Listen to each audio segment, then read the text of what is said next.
Agama. Ada kan agama tidak mengajarkan kebaikan? Nggak ada.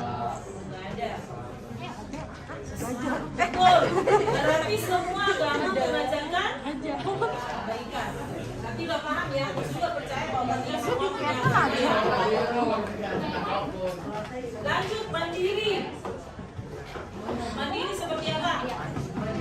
Paham.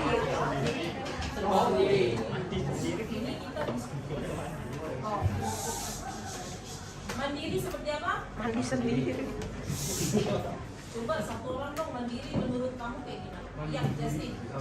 Bisa melakukan segala hal sendiri.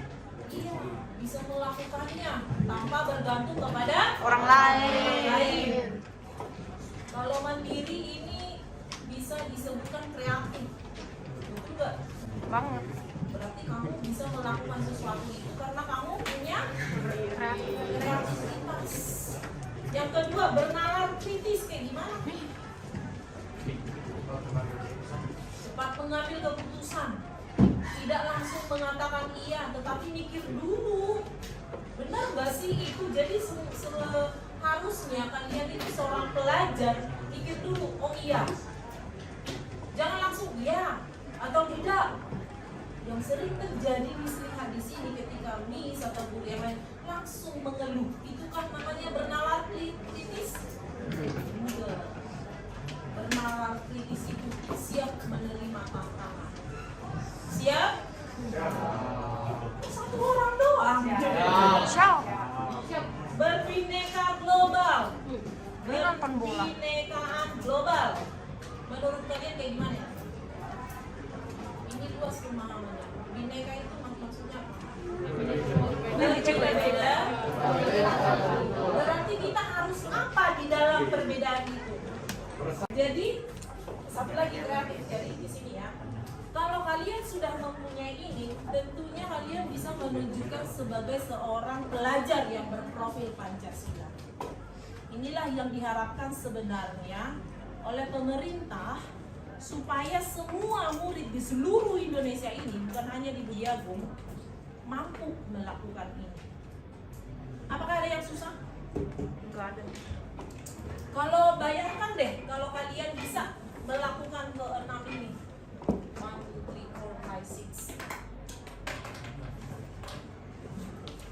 Bagaimana kira-kira keadaan kelas ini? Bagaimana kira-kira keadaan sekolah ini? Atau bagaimana kira-kira kehidupan kalian yang akan datang nanti?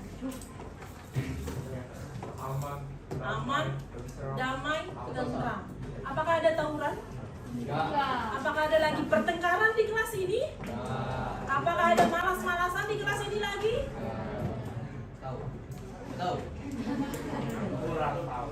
Alasan sakit Lah, kan mandiri tuh, kreatif. Mandiri bisa bertanggung jawab. Bertanggung jawab berarti mengerti hak dan kewajiban. Hak kalian sebagai pelajar apa? Ilusi. Belajar itu ke sekolah itu bukan belajar sebenarnya. Menurut saya, bukan menyerap ilmu. Belajar itu proses, guys. Di dalam proses itu kalian seperti apa? Jadi hasilnya itu nggak kelihatan sekarang, namanya proses kan? Hasilnya kelihatan kapan? Nanti di masa yang akan datang. Kehidupan seseorang itu ditentukan dari bagaimana dia sebelumnya. Betul nggak? Jadi diharapkan nanti kalian ini hanya kalian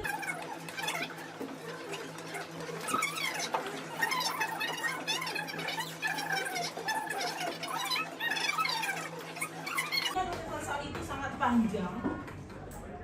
Menurut IBO Primary atau IBO Primary Years Program, sikap murid yaitu toleransi. Tahu toleransi? Saling rasa hormat, integritas, mandiri, menghargai, antusias, empati, keingintahuan. Ini salah satu yang harus kalian miliki. Keingintahuan, bukan pesimis ya, bukan. Jadi kita itu sebagai manusia yang memang sebagai pelajar, keinginan teman itu harus dipenuhi. Harus ada rasa penasaran dalam hati kalian supaya bisa menerima tantangan. Lanjut, antusias. Antusias itu berarti aktif, nggak merasa bodoh amat, biarin aja lah, bukan begitu. Empati itu kayak gimana? Ada rasa peduli. Si A sakit, GWS ya gengs, GWS ya besti, gitu kan bahasa sekarang. Jangan syukurin, nanti yang jatuh diketawain, divideoin. Jangan sampai hilang rasa itu. Keinginan tahuan, kreativitas, kerjasama. Jadi kalau ada kerja kelompok berarti harus jangan cuma satu orang yang bekerja. Percaya diri, komitmen. Kemudian ada 9 pilar karakter. Cinta Tuhan dengan segenap ciptaannya, kemandirian dan tanggung jawab, kejujuran, hormat dan santun. Ini hormat dan santun ini sangat jarang ditemui. Kalau masuk ke ruang guru itu langsung nyelonong aja, nggak ada selamat pagi Pak, selamat pagi Bu, permisi. Harusnya begitu. Jadi kita mulai dari sekarang ya. Jadi ketemu dengan yang lebih tua kita mengucapkan apa. Di rumah juga begitu, di sekolah begitu. Dermawan, suka menolong dan gotong royong ini jangan dihilangkan. Karena kita tidak bisa hidup sendiri, bukan hidup sendiri ya, hidup sendiri. Percaya diri, kreatif dan pekerja keras. Malas dibuang ya. Kepemimpinan dan keadilan. Baik dan rendah hati. Jadi tidak ada kesombongan. Toleransi, kedamaian dan persatuan. Dari sedikit pemaparan Miss tadi, pertanyaan Miss yang pertama adalah apa yang kamu harapkan dari sekolah ini? Bebas ya. Tuliskan di kertas oranye. Apa yang kamu harapkan dari sekolah ini? Atau sekolah impian kamu itu seperti apa? Itu saya bagi gitu.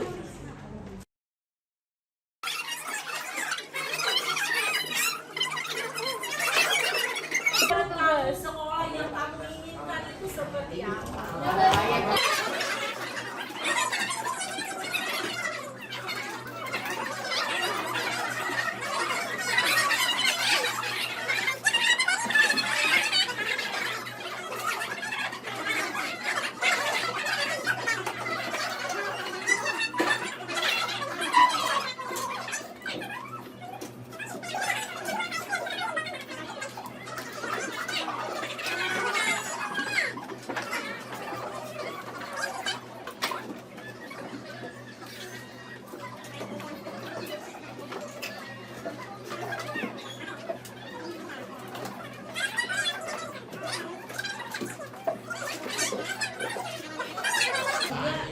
Oke, langsung ditempel di sini.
Pertanyaan kedua. Dan pertanyaan kedua, kalau tadi kan sekolah, sekarang kalian bayangkan sebuah kelas ini. Kelas seperti apa sih yang kalian impikan? Ini kelas yang khusus kelas. Punya popcorn.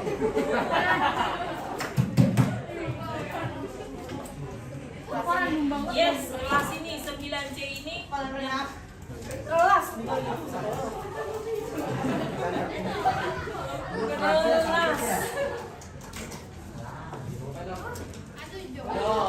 Kalian menginginkan kelas itu seperti apa?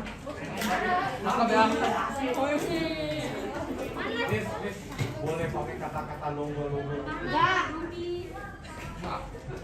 Saya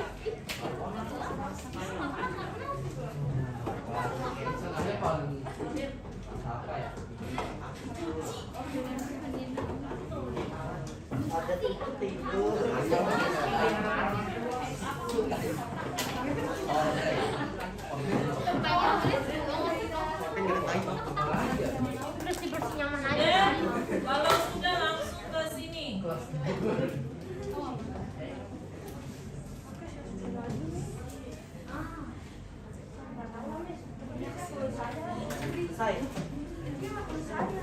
Di bawah nih, di bawah. Oke.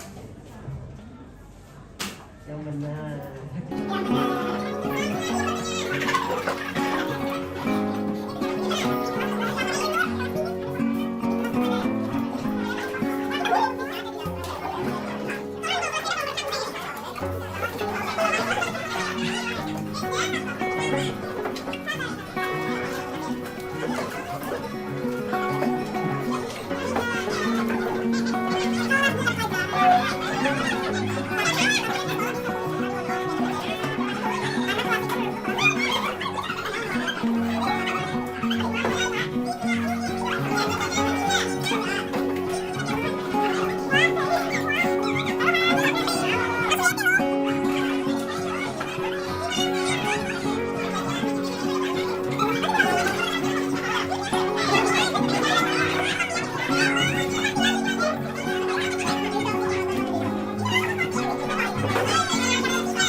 Sudah kan?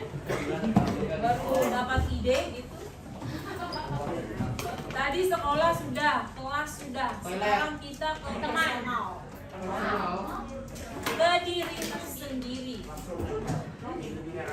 Yang pertama, apa yang bisa kamu lakukan di kelas ini supaya kelas ini bisa menjadi kelas impian kamu? Jadi pertanyaan ketiga ini nyambung dengan pertanyaan kedua. Apa yang bisa kamu lakukan supaya kelas impianmu itu tercapai? Itu pertama. Yang keduanya, apa yang kamu harapkan dari teman-temanmu supaya kelas impian itu tercapai? Bisa terbang.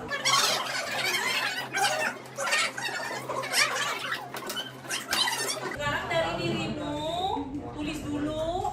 Kemudian apa yang kamu harapkan dari temanmu supaya bisa mewujudkan kelas impian tadi.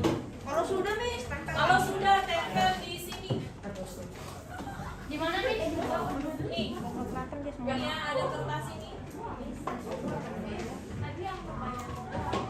Pertanyaan ketiga kan, apa yang bisa kamu lakukan dari dirimu supaya bisa mewujudkan kelas impian tadi?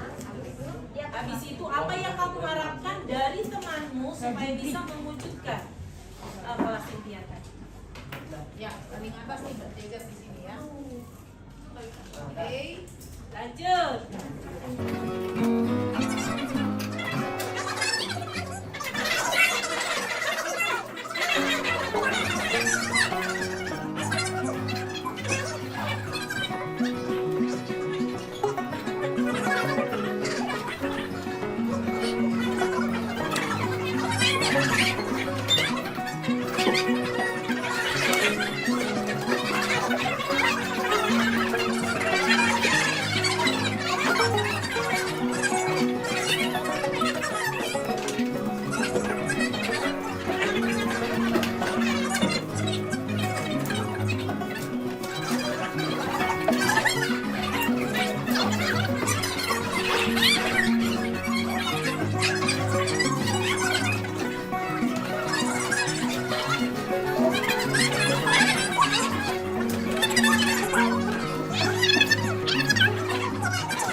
terima kasih atas kehadirannya pada sore hari ini.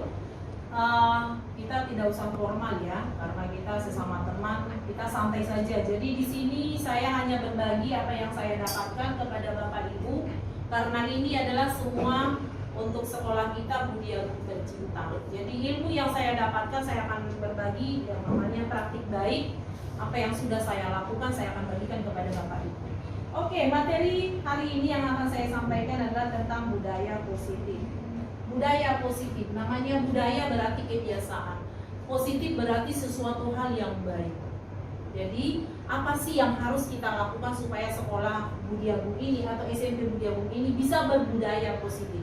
Inilah tujuan pemerintah sebenarnya, kenapa diadakan kurikulum merdeka dan juga segala macam program termasuk guru penggerak, supaya semua guru-guru di seluruh Indonesia ini mampu atau menguasai budaya positif yang akan diterapkan kepada seluruh siswanya.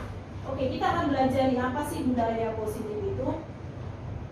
Namun sebelumnya, saya akan kilas balik dulu bahwa dulu mungkin kalian tidak mengenal atau guru baru, guru lama pasti mengenal saya bahwa sejak saya di sini, saya itu sangat terkenal dengan orang yang disiplin atau sangat sakak gitu ya. Kalau memang itu peraturan ya udah peraturan gitu. Tidak ada yang kalau melanggar berarti mendapatkan konsekuensi dan lain sebagainya. Tetapi semua itu saya pelajari bahwa itu salah. Tidak seperti itu ternyata. Oke, apakah yang harus kita lakukan atau saya kenapa bisa merubah seperti itu? Iya. Kelihatan?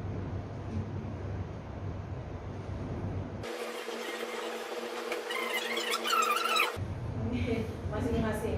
Yang pertama adalah kita punya namanya disiplin. Oke, menurut Bapak Ibu disiplin itu apa sih? Boleh Mr. FD, disiplin itu apa kira-kira? Disiplin adalah suatu peraturan yang kita taati pada waktu. Sesuatu peraturan yang kita taati, berarti ada kata taat. Berarti kalau tidak taat, berarti mendapatkan apa Pak Rudi? Hukuman. Berarti disiplin sama dengan hukuman. Betul gak ini? Ya, inilah yang terjadi selama ini. Kalau terlambat misalnya berarti dapat hukuman, betul? Ya, sekarang kita sih lembek banget gitu ya, nggak ada ketegasan disiplin. Kalau nggak ngerjain tugas dapat hukuman nggak? Dapat. Pasti dikasih. Pasti kita ngasih tugas tambahan atau apa. Jadi untuk menegakkan disiplin itu tidak jauh dengan hukuman. Betul Bapak Ibu, saya melakukan ini dulu ya, sekarang enggak.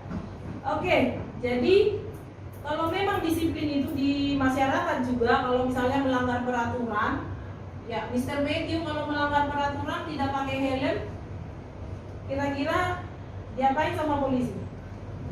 Ditilang, betul. Ya, Mr. Owen pernah ditilang polisi? Pernah. Oke, jadi disiplin itu adalah hukuman.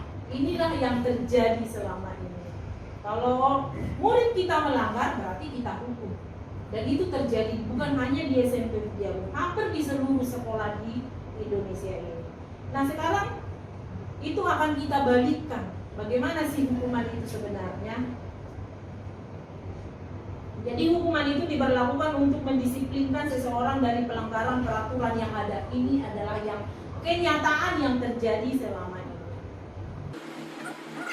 Karena sebenarnya menurut KHD adalah di mana ada kemerdekaan, di situ harus ada disiplin.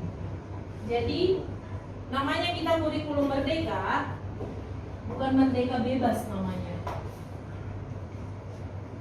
Jadi maksudnya di sini adalah bahwa orang tersebut bisa menyadari dirinya melakukan sesuatu hal itu tanpa paksaan. Jadi bukan karena dihukum oleh Miss Irma, maka saya mengerjakan tugas. Jadi saya tidak mau lagi murid-murid saya beranggapan seperti itu. Jadi biarlah murid-murid kita menyadari arti daripada disiplin itu, yaitu dia merdeka melakukan sesuatu tanpa ada rasa takut hukuman tersebut. Jadi orang yang disiplin adalah orang yang menyadari hal itu. Dia sadar dari dirinya tanpa ada paksaan dari luar. Itu yang kita mau terapkan kepada murid-murid kita. Yang menurut saya itu adalah ini pendapat saya, bahwa kemampuan disiplin itu adalah kemampuan seseorang atau kesadaran diri seseorang untuk melakukan sesuatu untuk mencapai tujuannya. Jadi sumbernya adalah dari diri murid kita sendiri. Ini yang perlu kita sadarkan kepada murid kita, menanamkan kesadaran itu. Belajar itu apa sih? Nah itu dan sebagainya. Next. Jadi seperti apakah budaya positif itu? Yang pertama adalah menciptakan kebajikan universal.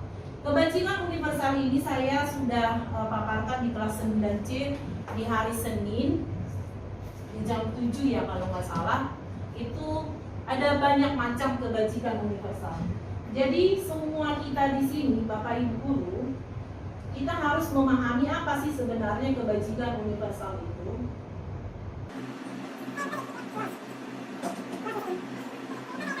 Kebajikan universal itu seperti apa? Ini perlu kita sampaikan kepada murid supaya mereka paham apa sih sebenarnya kebajikan universal itu, atau kebajikan yang harus mereka ketahui.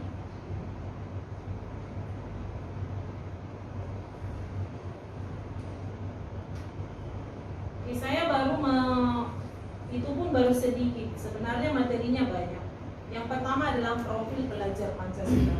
Jadi Bapak Ibu guru, ini kita benar-benar harus tanamkan, dan kurikulum kita juga memilih belajar itu kita membuat proyek belajar Pancasila berhubungan sebenarnya.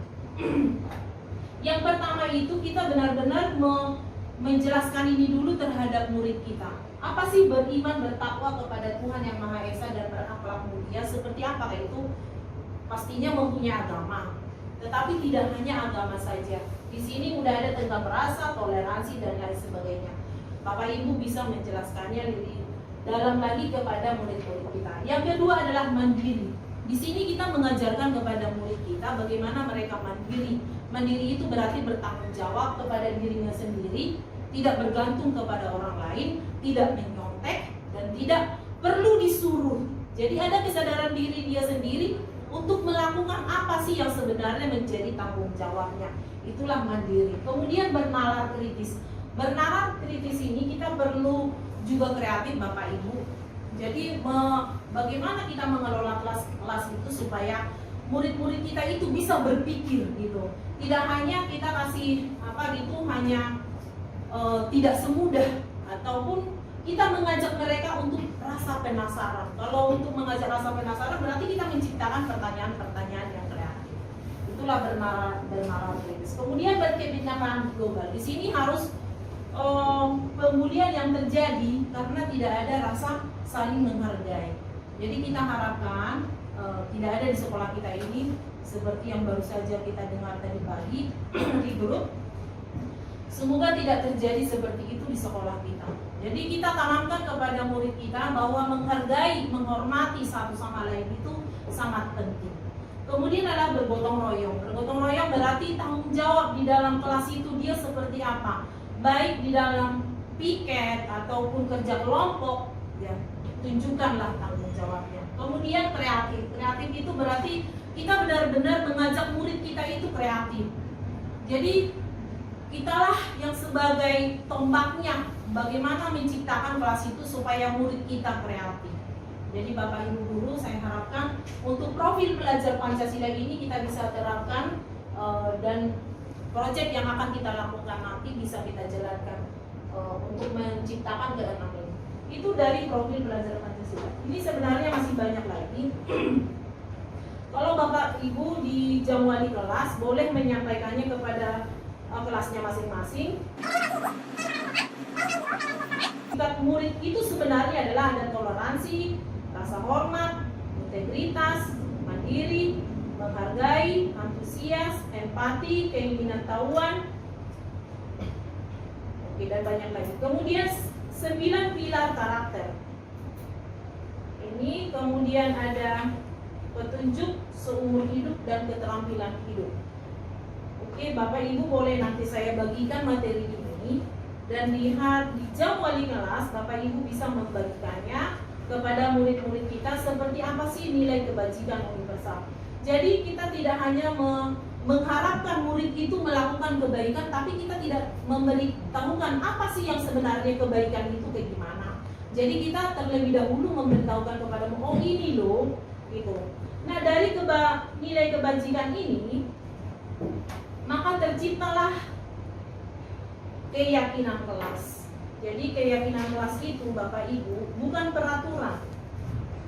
Keyakinan kelas itu adalah satu kelas itu bisa menerapkan cita-cita atau impian di dalam kelas masing-masing. Jadi ketika kita sudah menyampaikan kebajikan universal itu, para wali kelas hendaknya bisa menciptakan suatu keyakinan kelas di kelas masing-masing. Jadi nanti dari pertanyaannya bisa kita minta ke murid, kelas yang seperti apa sih yang kalian impikan?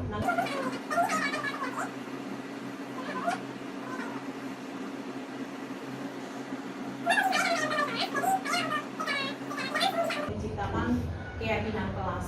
Jadi ini adalah hasil pendapat mereka. Mereka menginginkan kelas itu seperti apa. Nanti Bapak Ibu wali kelas bisa meminta pendapat dari semua murid. Bapak Ibu hanya menanyakan anak-anak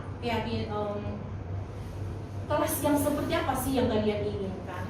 Kemudian teman yang seperti apa sih yang kalian inginkan. Ini ada 4 pertanyaan saya berikan. Kemudian kalau memang tugas saya sebagai wali kelas, saya akan merangkum ini semua dan diambillah poin-poinnya, dan itu bisa dicetak di dalam satu karton besar, kemudian ditempelkan di dalam kelas. Jadi contohnya itu menghormati. Berarti kalau memang kita udah sepakat nih menghormati satu sama lain, berarti di dalam kelas itu keyakinan kelas itu harus menghormati.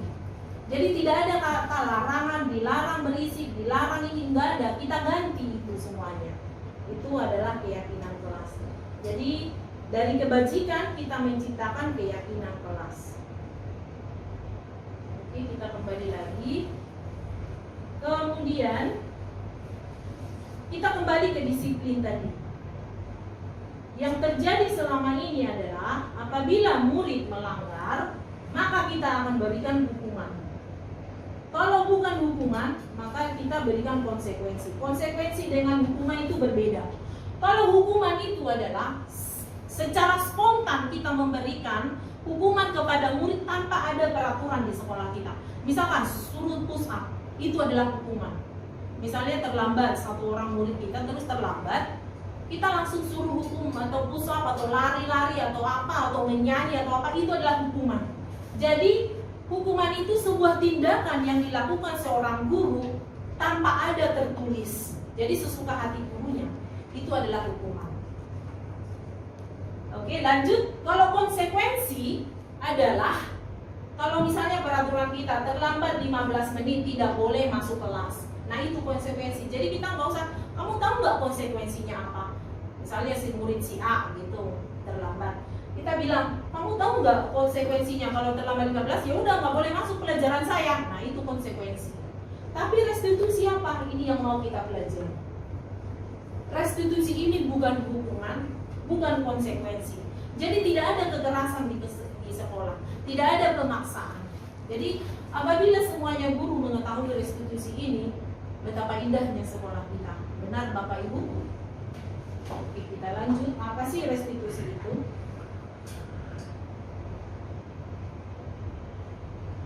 Materinya sangat banyak. Oke, contoh-contohnya lagi sebelum saya memberikan restitusi itu adalah contohnya atau faktanya, hukuman itu pasti menyakitkan. Kalau saya menghukum si A push up, pasti kesakitan, bukan hanya fisik. Atau saya mempermalukan dia, yang terjadi murid itu akan merasa kesakitan. Betul Bapak Ibu? Pernah Bapak Ibu menghukum anak? Pernah? Mr. Sesuatu harus terjadi sesuai peraturan tersebut. Tapi kalau restitusi adalah pilihan. Kita akan memperpanjang lagi nanti tentang restitusi ini. Nah, hukuman itu hasilnya kepada anak adalah tidak nyaman, dan mereka melakukan itu secara terpaksa. Dan ini anak itu merasakan dalam kesakitannya dalam waktu jangka panjang. Dan itu saya alami. Kalau anak datang ke sini yang diingat apa? Hukuman Miss berat banget. Yang diingat apa? Hukuman saya gitu kan. Walaupun udah 10 tahun yang lalu, yang diingat hukuman saya. Jadi kita jangan menanamkan yang menyakitkan gitu. Kalau konsekuensi itu tidak nyaman dan untuk jangka pendek memang dia paham. Tapi restitusi adalah menguatkan murid dalam waktu jangka panjang. Jadi dia belajar dari kesalahan. Kemudian hukuman korban mendapatkan keadilan. Misalkan si A mematahkan pensil, kamu ganti ya, kita ngomong begitu. Ya udah, si korban memang mendapatkan keadilan. Tapi apa yang terjadi antara si korban dengan si pelaku? Sakit hati. Ya udah gua ganti deh, tapi hatinya dongkol. Itu yang terjadi kalau hukuman. Kalau konsekuensi ya udah, korban bisa diabaikan. Ya udah, kamu ganti ya, cuma gitu doang, tanpa merasakan perasaan si korban. Ya udah, yang penting gue ganti kan, udah selesai. Nah itu konsekuensi, tanpa dia minta maaf misalnya. Tapi kalau restitusi, korban dan si pelaku mendapatkan ada rasa nyaman untuk dua-duanya. Tidak ada dendam di antara mereka berdua.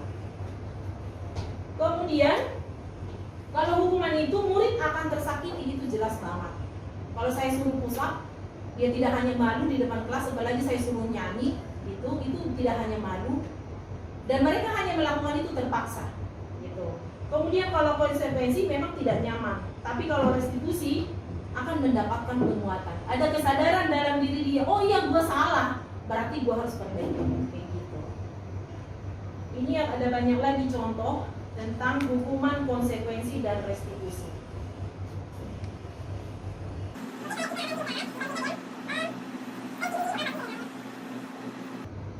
Ini adalah ilmu baru dan saya baru mendapatkan ini di dalam pelatihan guru penggerak ini, bahwa restitusi adalah proses menciptakan kondisi bagi murid untuk memperbaiki kesalahan mereka.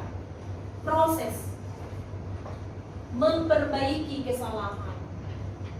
Udah, bukan hanya selesai masalah, tetapi perasaan anak itu bagaimana, logikanya mereka atau psikologi mereka itu kayak gimana gitu. Jadi terdapat di sini, sehingga mereka bisa kembali pada kelompok mereka. Contohnya, misalnya kita bayangkan anak TK, kalau berisik kita keluarkan, apa yang dirasakan si anak tersebut ketika dia keluar? Atau ketika, jangankan TK, di kelas misalnya, di kelas kita mengajar, ada yang berisik, udah kamu keluar aja gitu. Bagaimana perasaan dia? Pernah nggak Bapak Ibu memikirkan bagaimana perasaannya ketika dia di luar kelas? Atau enggak, udah kamu berdiri di sono, udah diam berisik gitu kan. Nah itu kata-kata itu jangan keluar lagi Bapak Ibu. Oke, jadi restitusi itu sehingga mereka bisa kembali kepada kelompok mereka. Jadi nggak mesti dengan kalimat itu anak itu bisa diam sebenarnya, dan anak itu bisa mengikuti pelajaran yang kita berikan. Kemudian dengan restitusi juga merupakan proses kolaboratif yang mengajarkan murid untuk mencari solusi untuk masalah mereka. Jadi kalau ada masalah, kita jangan cecer yang jadi pembuat masalah ini, tapi kita menyadarkan gitu. Jadi inilah yang saya lakukan. Saya berbagi praktik dengan apa yang saya lakukan di kelas 7B. Kejadiannya bulan lalu, orang tuanya itu WA saya di hari Sabtu bahwa anaknya termasuk dibully gitu. Kemudian di hari Senin saya nggak punya waktu. Seninnya orang tuanya datang, saya panggil. Kemudian saya panggil anaknya menjadi korban itu. Kemudian di hari Selasa anaknya tidak masuk.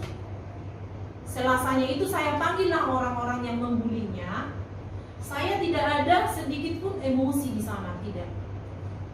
Kemudian di hari Rabu, itulah cerita dari saya, senang sekali karena bukan istilahnya bukan kekuatan saya, bukan, tapi dari cerita Mr. Erdi bahwa kelas itu sangat luar biasa.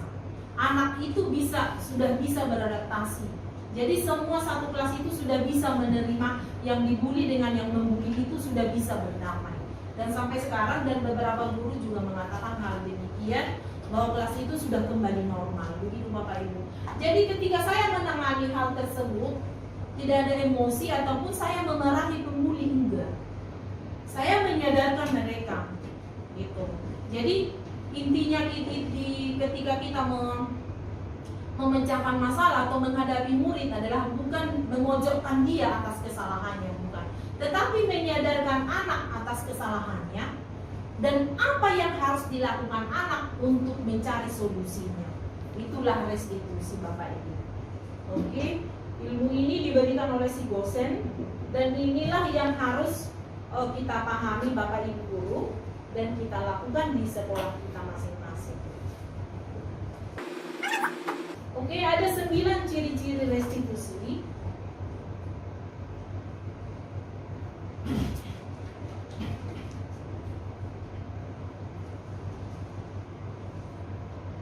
Restitusi itu yang pertama ciri-cirinya bukan untuk menebus kesalahan, namun untuk belajar dari kesalahan. Jadi anak belajar dari kesalahan. Yang kedua adalah memperbaiki hubungan. Jadi tidak ada dendam. Jadi banyak kasus si A jangan si B kita selesaikan di depan kita, tapi nanti mereka nggak ngomongan gitu, bukan begitu. Tetapi memperbaiki hubungan antara si pelaku dan si korban. Kemudian yang ketiga tawaran bukan paksaan. Jadi kita mengatasi masalah itu tidak berdasarkan opini guru, tetapi opini anak. Bagaimana menurut kamu menyelesaikan masalah ini? Itulah yang harus kita sampaikan. Restitusi menuntun untuk melihat ke dalam diri. Jadi kita menyadarkan murid tersebut, anak tersebut, bukan mencecer kesalahannya. Kok begini? Kenapa kok begini? Bukan. Kemudian restitusi mencari kebutuhan dasar yang mendasari tindakan tersebut. Jadi nanti juga akan kita bahas bahwa ada 5 kebutuhan dasar manusia. Lanjut, restitusi diri adalah cara yang paling baik. Di sini menyadari diri sendiri. Jadi kalau namanya setiap manusia itu pasti pernah melakukan kesalahan. Tetapi kalau kita menyadari diri kita sebagai pelajar, sebagai guru, itu masalah akan bisa kita selesaikan. Restitusi fokus pada karakter bukan tindakan. Jadi kita membuat murid itu mempunyai karakter yang baik, kembali ke kebajikan universal tadi. Yang kedelapan, restitusi fokus pada solusi bukan pada masalah. Jadi kalau Bapak Ibu kalau ada mau memecahkan masalah atau menghadapi masalah murid-murid, kita tidak fokus pada masalah tersebut, tapi bagaimana mencari solusinya. Dan itu kita tawarkan kepada murid, biar murid yang memberikan solusinya. Bukan kita, oh kamu begini, bukan. Tidak seperti itu. Kalau kita yang mengatakan, kamu harus begini, kamu harus begini, itu bukan restitusi, tapi konsekuensi ataupun hukuman. Lanjut, restitusi mengembalikan murid yang berbuat salah pada kelompoknya seperti tadi. Jadi kita tidak mengeluarkan anak yang melakukan kesalahan, tetapi kita mengajaknya supaya bisa bergabung kepada kelompoknya secara normal dan mengikuti pembelajaran dengan baik. Ini adalah restitusi. Nah, selanjutnya untuk mendapatkan budaya positif tadi ada lagi. Sebenarnya ada 6 materi yang harus saya sampaikan. Cuma yang paling utama ini 5 posisi kontrol guru. Jadi ada 5 jenis guru sebenarnya. Ini menurut ahli, bukan menurut saya Bapak Ibu ya. Ada 5 posisi kontrol guru. Pertama adalah penghukum. Nah, penghukum ini seperti itu tadi. Jadi anak melanggar peraturan langsung dihukum sesuai kehendak hatinya. Ya, itu adalah penghukum.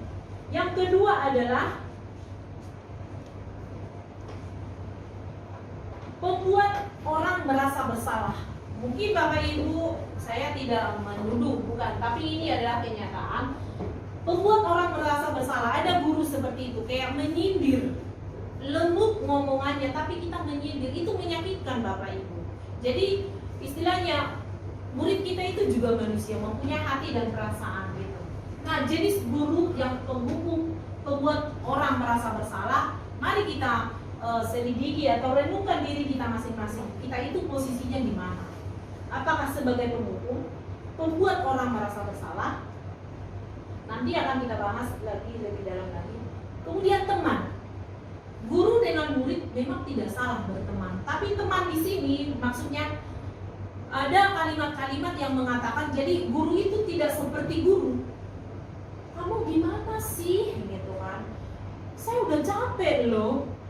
Atau kamu nggak ngerti sih gitu. Jadi ngomongnya memang seperti teman gitu. Tidak ada, bukan kita membatasi, bukan, tetapi ada dari cara ngomong kita itu membuat murid menjadi teman itu memang tidak salah, tetapi ada hal tertentu yang memang kita harus mengatakan kepada murid supaya menjadi teman ini tidak salah. Next, pemantau ini lebih tegas kepada peraturan. Kalau peraturan sekolah ya begini, kalau begini, jadi secara textbook lah istilahnya, sesuai dengan peraturan guru tersebut melakukan. Nah, dari kelima ini yang terbaik adalah sebagai manajer. Nah, seperti apakah kelima posisi kontrol guru ini? Kita akan membahas satu demi satu. Oke, di sini contoh-contohnya. Nanti Bapak Ibu bisa merenung apakah Bapak Ibu termasuk di sebelah mana gitu. Oke, di sini ada jenisnya: penghukum, pembuat orang merasa bersalah, dan ini menghindari hukuman. Maksudnya murid. Ketika ada guru penghukum dan pembuat orang merasa bersalah, maka murid melakukan atau menuruti guru tersebut hanya untuk menghindari hukuman Bapak Ibu. Hukuman dari siapa? Hukuman dari Bapak Ibu guru yang ada di sini sebagai penghukum dan sebagai pembuat orang merasa bersalah. Kemudian yang kedua adalah sebagai teman dan pemantau. Muridnya seperti apa? Mengharapkan imbalan. Jadi hanya butuh, oh iya supaya saya dipuji, oh iya supaya Miss Irma memberikan nilai, oh iya supaya gurunya senang. Nah itu, jadi murid hanya melakukan itu, bukan dari dirinya. Oh iya supaya saya disenangi, enggak. Itu adalah ketika kita menjadi posisi sebagai teman dan posisi sebagai pemantau, maka murid hanya mengharapkan imbalan. Oh ya supaya gue dapat juara 1, oh ya supaya gue dapat 100. Nah ini dia, tidak ada. Jadi hanya mengejar sesuatu. Nah tapi ketika kita menjadi manajer, maka murid akan menjadi menghargai dirinya sendiri. Inilah yang mau kita ciptakan. Murid juga harus menghargai dirinya sendiri. Bagaimana supaya kita bisa menerapkan ini? Nah kita lihat contoh-contohnya.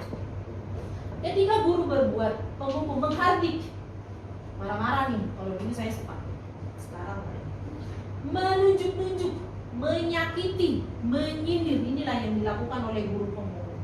Nah kalau membuat merasa bersalah, berceramah dan mengatakan seharusnya ibu kecewa sama kamu, ibu sudah menjelaskan panjang kali lebar, kok kamu gak mengerti gitu. Kamu tahu gak sih ibu sudah capek. Nah itu sebagai halus tetapi menyindir. Kemudian teman membuatkan alasan-alasan untuk muridnya.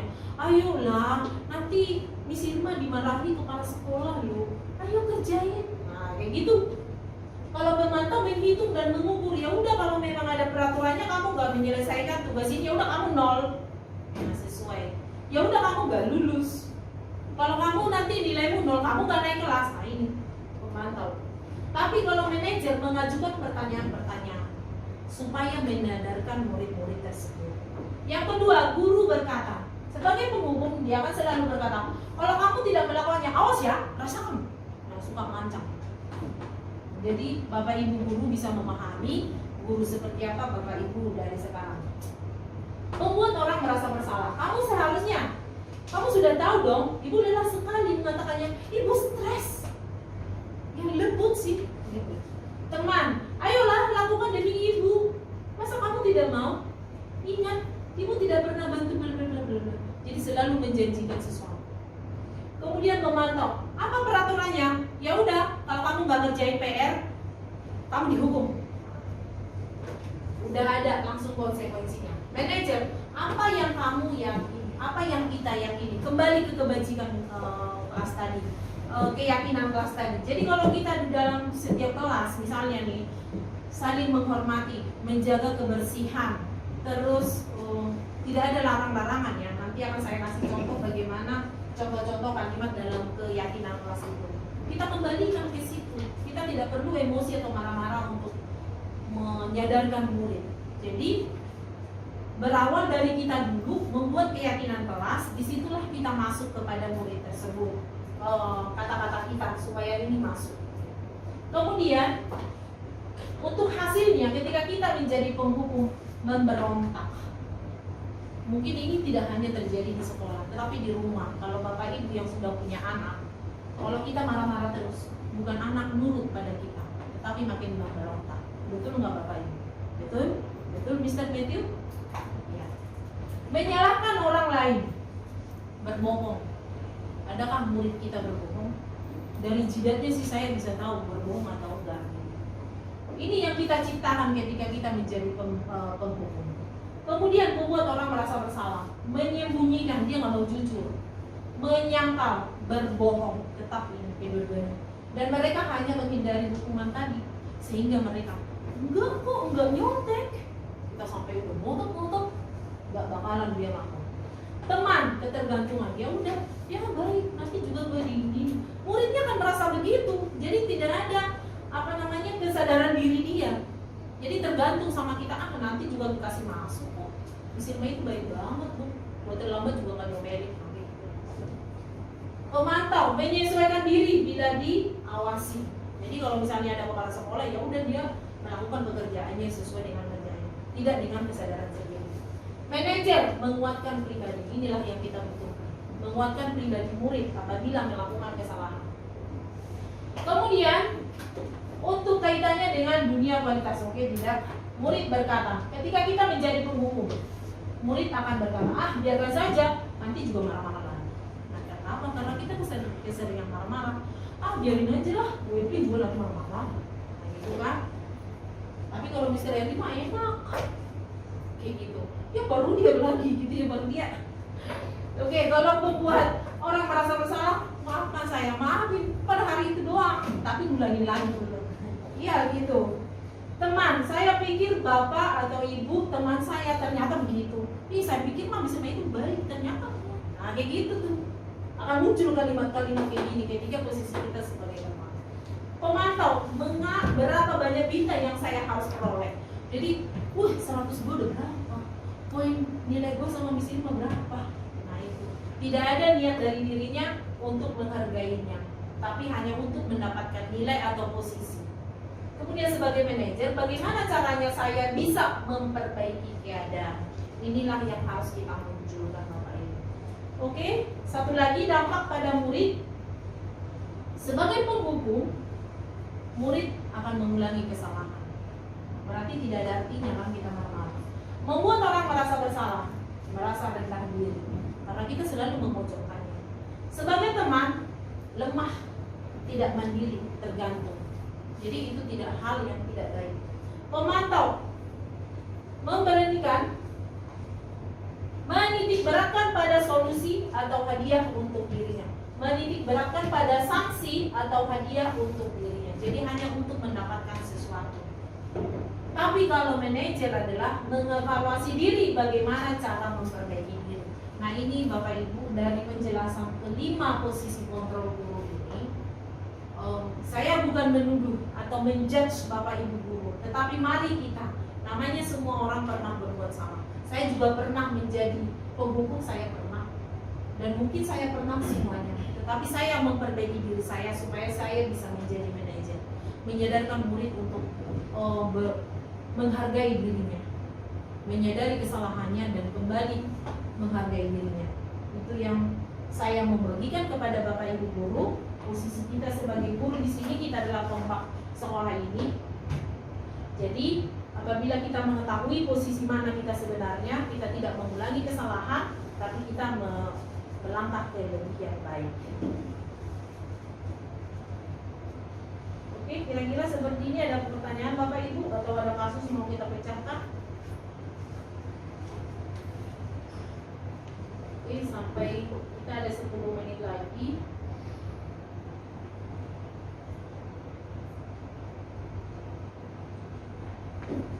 Kita ke restitusi, motivasi dulu. Dari motivasi ini adalah kebutuhan dasar manusia. Kenapa kita harus perlu memahami ini? bahwa manusia itu mempunyai 5 kebutuhan dasar. Dalam ekonomi atau IPS itu mungkin berbeda, tetapi dalam psikologi ada 5 kebutuhan dasar manusia. Yang pertama bertahan hidup. Mungkin di IPS ini dipelajari makan, rumah, pakaian itu termasuk di sini. Yang kedua adalah penguasaan. Pasti di kelas kita pasti ada ingin menonjolkan dirinya, pengen didengar suaranya, itu penguasaan. Itu pasti ada murid seperti itu. Kemudian ada pasti murid kita itu butuh kasih sayang dan rasa diterima. Dia maju ketika kita dekati baru.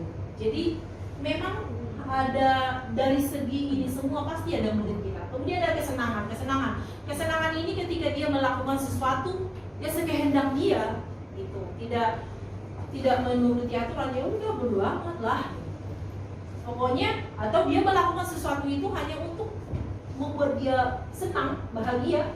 Main game itu merupakan suatu kebahagiaan bagi dia. Kebebasan ini pasti kita melihat murid kita itu tidak mau menuruti aturan, ya sesuka hati dia, pasti di rumah. Dan ini tidak hanya di sekolah, ini semua berasal dari rumah. Karena anak itu tidak hanya ujuk-ujuk langsung ketemu kita kan. Jadi kita tidak tahu dari awalnya seperti apa. Tapi inilah sebenarnya kebutuhan dasar manusia. Bukan hanya murid tapi guru. Tapi kita yang harus menyadari murid yang mana sih sebagai yang harus kita cukupi kebutuhannya. Apakah sebagai dia penguasa? Oke, ini mungkin kita bisa jadikan jadi guru kelas seperti itu. Kalau kasih sayang dan rasa diterima, ya yang biasanya dia pendiam.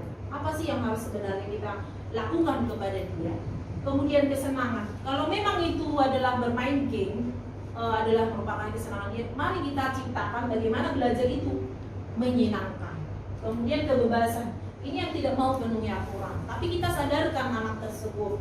Bagaimana sih menyadarkan anak itu tanpa ada hukuman tadi? Oke, kalau bertahan hidup ini dari orang tuanya. Jadi kita benar-benar memahami murid dari kelima kebutuhan dasar manusia itu. Lanjut, 3 macam motivasi perilaku manusia. Ini sangat penting Bapak Ibu. Ini perilaku murid kita ada 3 hal. Yang level pertama adalah untuk menghindari ketidaknyamanan atau hukuman. Kembali ke guru tadi. Jadi murid itu hanya melakukan sesuatu hanya untuk menghindari ketidaknyamanan atau hukuman. Ini banyak yang menghindari hukuman, ya udah gue lakukan aja lah, tapi hatinya dongkol. Yang kedua, level kedua yaitu untuk mendapatkan imbalan atau penghargaan dari orang lain. Ini tadi ketika kita menjadi teman, posisi kita sebagai teman dan pemantau. Tapi yang terakhir adalah menghargai dirinya. Level ketiga adalah untuk menjadi orang yang mereka inginkan dan menghargai diri sendiri dengan nilai-nilai yang mereka percayai. Jadi ini yang mau kita terapkan kepada murid kita supaya semua murid kita itu bisa menghargai dirinya. Jadi dia mendapatkan nilai 100 itu bukan karena orang tuanya atau bukan hanya untuk mendapatkan juara 1, tapi memang karena dia layak untuk mendapatkan itu. Ya Bapak Ibu. Oke, dari kebutuhan dasar ini akan muncul 3 motivasi. Nah, dalam memecahkan masalah, ini yang segitiga restitusi. Untuk memecahkan kasus atau masalah apapun itu, kita membutuhkan segitiga restitusi. Yang pertama, menstabilkan identitas. Menstabilkan identitas itu adalah, jadi kita tidak perlu emosi di sini, Bapak. Jadi kita perlu, setiap orang pasti pernah melakukan kesalahan. Itu yang mau kita tekankan. Saya juga pernah melakukan itu. Jadi kita menyadarkan murid gitu loh. Jadi setiap orang pasti pernah melakukan kesalahan. Jadi ketika anak mendengar itu, oh iya berarti bukan hanya gua dong yang melakukan itu. Nah, jadi ada nanti muncul percaya dirinya. Kamu bukan satu-satunya yang pernah melakukan ini. Gitu. Jadi jenis kesalahan apapun kita istilahnya tidak hanya ini, tetapi kita tidak menjudge dia, kamu orangnya begini loh, bukan, tetapi menyadarkan dan memberikan penguatan. Itu adalah menstabilkan identitas. Kemudian menanyakan validasi kebutuhan. Kebutuhan ini tadi erat dengan kebutuhan 5 dasar manusia itu. Kamu tentu punya alasan mengapa melakukan itu. Setiap tindakan anak murid atau manusia pasti ada tujuannya, ada motivasinya. Motivasi yang mana tadi, level 1 kah? Level 2 kah? Level 3 kah? Atau cerita si Sambo sampai hari ini kan masih misteri gitu kan. Apa motif dia mengurusi karir C? Nah, jadi manusia itu melakukan sesuatu, misalkan dia datang terlambat pasti ada alasannya. Itulah yang mau kita tahu, apa alasannya. Apakah disengaja atau apakah ban bocor, apakah ada kecelakaan? Adakah cara yang lebih efektif untuk mendapatkan apa yang kamu butuhkan? Selalu kita bertanya kepada anak, biar anak yang mikir solusinya seperti apa. Itulah validasi kebutuhan. Kemudian menanyakan keyakinan. Nilai-nilai apa yang telah bisa kita sepakati? Kalau kita tadi membuat keyakinan kelas tersebut, oh ya, menghormati. Ya udah, kalau kita memang benar-benar di dalam kelas itu menghormati orang lain, kita nggak usah teriak-teriak lagi. Menghormati orang lain berarti tidak ada lagi pembulian di kelas itu. Kemudian kamu ingin menjadi orang yang seperti apa? Tapi nada kita nggak usah marah. Kamu mau jadi seperti apa? Apakah menjadi pembuli? Apakah mau jadi pembohong terus? Jadi di sini kita mau menekankan anak sadar sendiri atas kesalahannya. Itulah segitiga restitusi. Ketiga hal ini apabila kita lakukan, otomatis semua masalah kita bisa selesaikan tanpa ada rasa emosi atau tanpa rasa menyakitkan bagi murid kita. Ini banyak lagi contoh Bapak Ibu tentang menstabilkan identitas. Guru akan berkata, berbuat salah itu hal manusiawi. Tidak ada manusia yang sempurna. Memang tidak ada. Oke, jadi banyak lagi kata-kata di sini. Nanti akan saya bagikan juga materi ini kepada Bapak Ibu, dan kita juga bisa diskusi di ruang guru apa saja misalnya masalah yang Bapak Ibu guru hadapi. Validasi kebutuhan. Jadi pastinya kalau misalnya si A mematahkan pensil si B, pasti ada tujuannya. Kenapa melakukan itu? Pasti ada.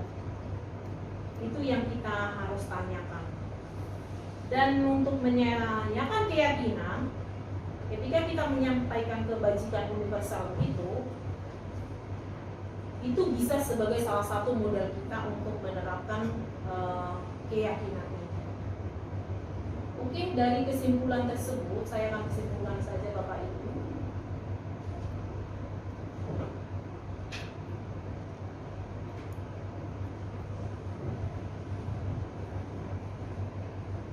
Ya, jadi budaya positif itu akan tercipta dari guru.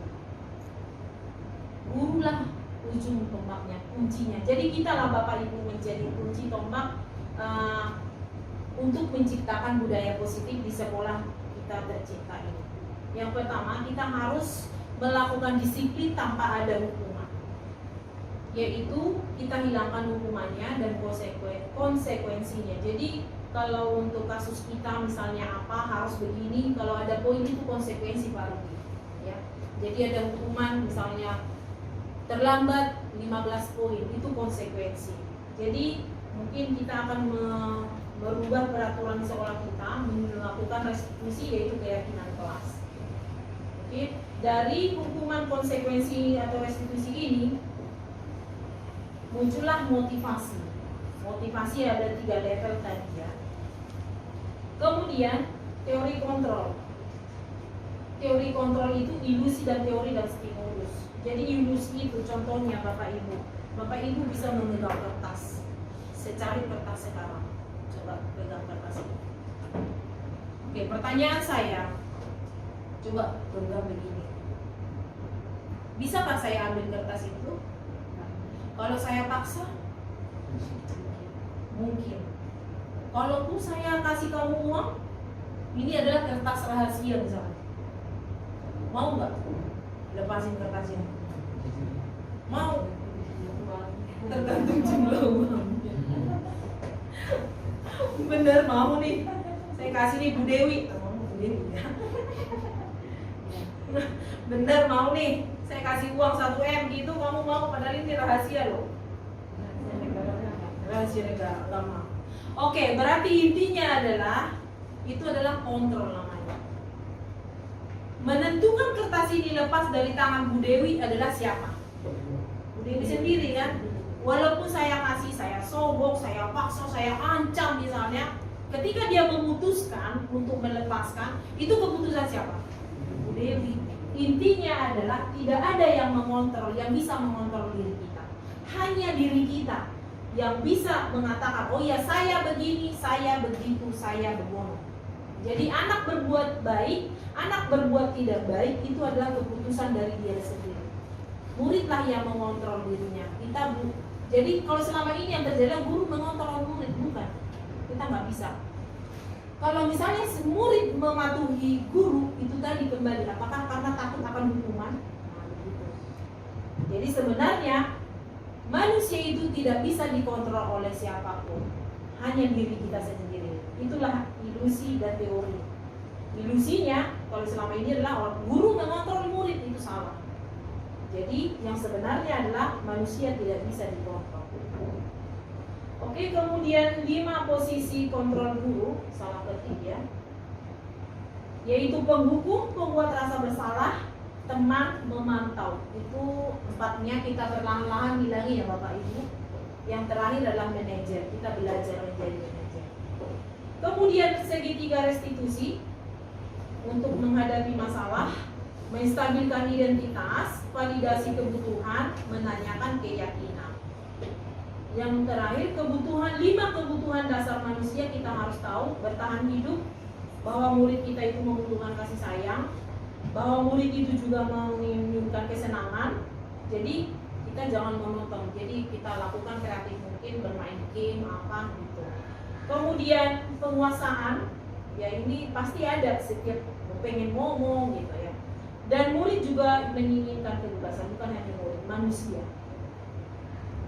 Kemudian 3 perilaku manusia ini, motivasi tadi, untuk menghindari hukuman, untuk mendapatkan imbalan, dan untuk menghargai diri sendiri. Nah, motivasi itu terbagi 2, intrinsik dan ekstrinsik. Intrinsik itu adalah dari diri kita sendiri, dari murid itu sendiri. Ekstrinsik itu apabila kedua level, kelihatan ya? Ya, menghindari hukuman itu pasti ekstrinsik. Kemudian untuk mendapatkan imbalan, tapi yang menghargai diri sendiri adalah motivasi dari dalam.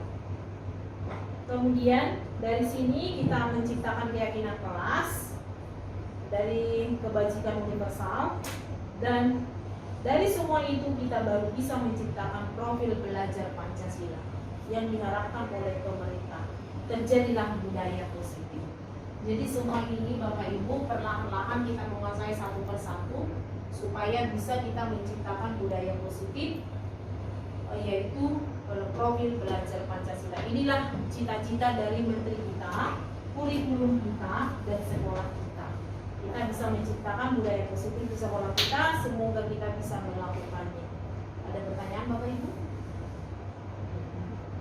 Sudah cukup? Oke, kita boleh berdiskusi karena ini makin sore, kita bisa berdiskusi di dalam ruang guru.